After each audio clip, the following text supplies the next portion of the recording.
नमामि शम्भुं पुरुषं पुराण नमामि सर्वज्ञमपारभावं नमामि रुद्रं प्रभुमक्षयन्तं नमामि शर्वं शिरसा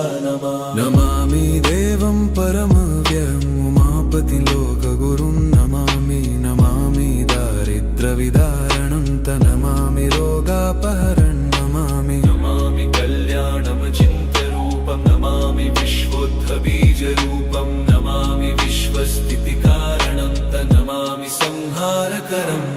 नमामि गौरीप्रियमव्ययन्तं नमामि नित्यं क्षरमक्षरं तं नमामि चिद्रूपममेयभावं त्रिलोचनं तं शिरसा नमामि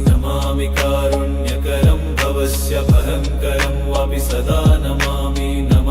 दातारं दीप्सितान नमामि सोमेशमुमेशमादमामि वेदत्रयलोचनं तं नमामि मूर्तित्रयवर्जितं तं नमामि पुण्यं सदसद्व्यातितं नमामि तं पापहरं नमामि विश्वसहितेररद्द नमामि रूपाणि बहूनि धत्ते यो विश्वगोप्ता सदसत्प्रणेत नमामि तं विश्वपतिं नमामि यज्ञेश्वरं सम्प्रति हव्यकव्यं तथागतिं लोकसदाशिवो यः